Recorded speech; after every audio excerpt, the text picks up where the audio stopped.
I wanted to give you a little tour of my kitchen. Now, I don't pretend to be an expert or know very much. I'm pretty new to the whole vegan lifestyle. But let's just see what we see in here, and maybe you'll get an idea or two from some of the stuff I have in my kitchen. And today is just an average day. I haven't been shopping in a while, so I'm not all stocked up on stuff.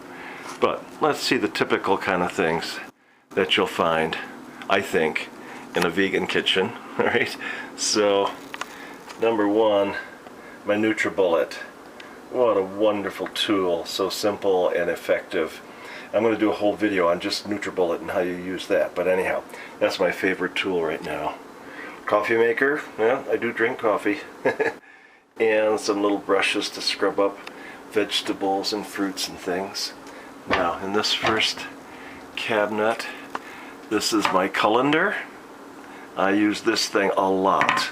Rinsing off, greens and vegetables and grapes. And if I have like a can of black beans or something, I'll dump it in there to drain it, and then also run water through it to mix it, or to rinse it, I mean. So colander is really a handy tool. Got a big pot here for when I make up a big pot of chili. And I typically make up a big batch that'll last for several days. And you notice a lot of my containers are glass. Not all, but a lot of them are glass containers. Okay, there's coffee. I do drink coffee.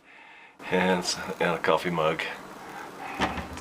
Up in here above the stove, some supplements.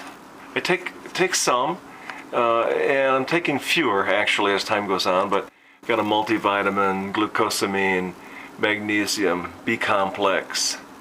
So I have some supplements that I take. Also, this is prescription medications.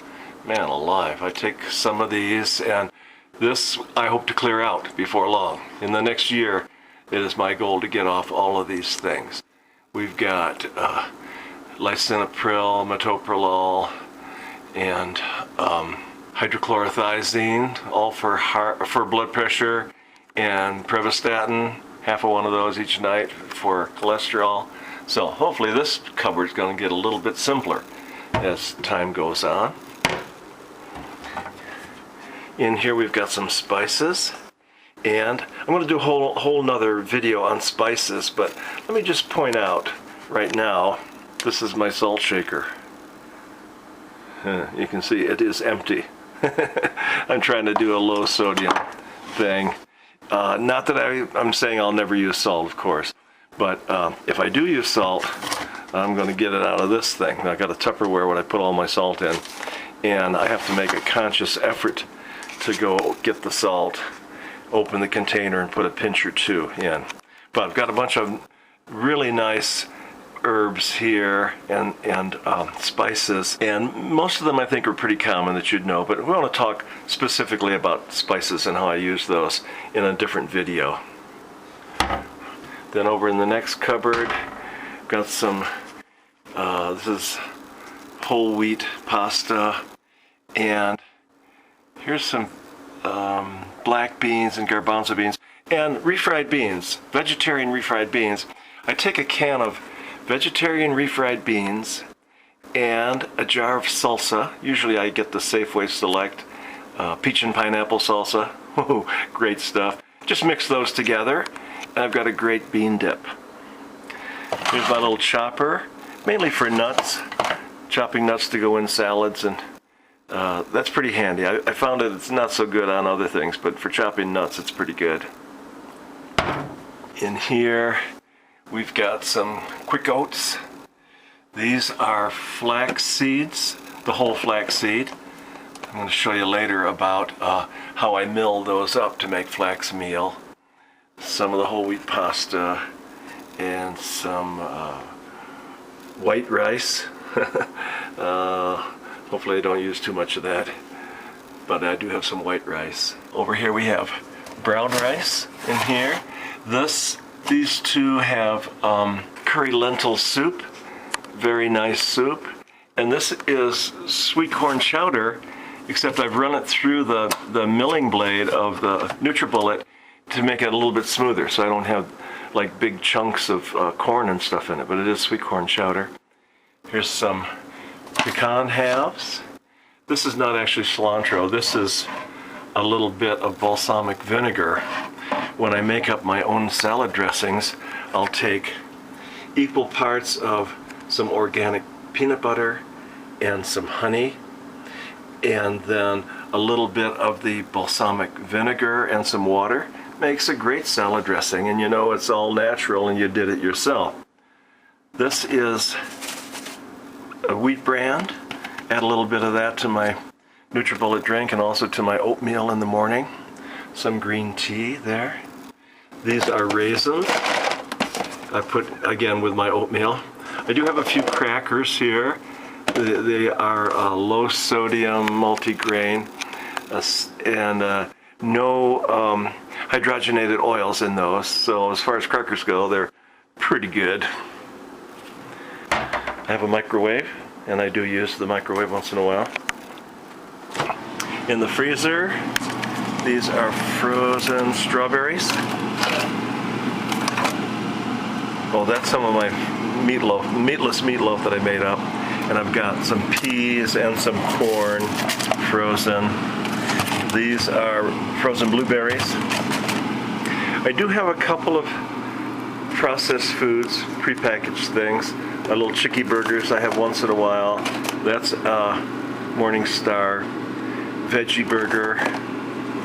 So I have a couple of those things that I use. Hopefully not too frequently, but once in a while I have some processed food. I try and keep it all whole food if I can. In the fridge, we've got, this is some of my flax meal. I'm gonna make up some more later today. Some brown rice. I do have some canola oil, so I do use some oil, some vegetable broth. Veganese, wonderful mayonnaise substitute. Bragg's liquid aminos. Some mustard, and here's my favorite salsa, medium hot. Safeway Select, peach and pineapple. I just bought some bread and butter pickles. Now, I know all this stuff is maybe not the best, but boy, those are very good. Down in here, I've got half a lemon. I use like a quarter or a half in a drink each day. Some peppers. This is some slivered almonds. Here's some of my bean dip that I make up. Here's raw cashews, some beets there, and some greens. So this is actually spinach greens. And this is a little mix of rice and beans, leftovers, pumpkin seeds, walnuts down here, chopped walnuts. I have some vitamins that I keep in the fridge. My vitamin C, vitamin D, CoQ10, so keep those in the fridge. And I do have some Ezekiel bread. I like that real well. Use that in several different ways. So that's the content of the fridge. And on the fridge I got some of my favorite pictures. So that's kind of the tour of the kitchen. I'm a single person. I live alone, so I don't have to worry about cooking for family, for kids or a wife. And so if you're a bachelor, you know what I mean. I try and keep things pretty simple, and I don't really know all that much about cooking, but I'm learning a little bit more and more. And one nice thing about learning to eat raw with the NutriBullet drinks, with salads, and other ways of eating raw is you don't have to cook at all. That makes it really nice. And you get all the nutrients and don't kill the, the protein and the enzymes and stuff. So that's the tour of the vegan kitchen. Over time, probably the contents of this thing is going to change. We'll see.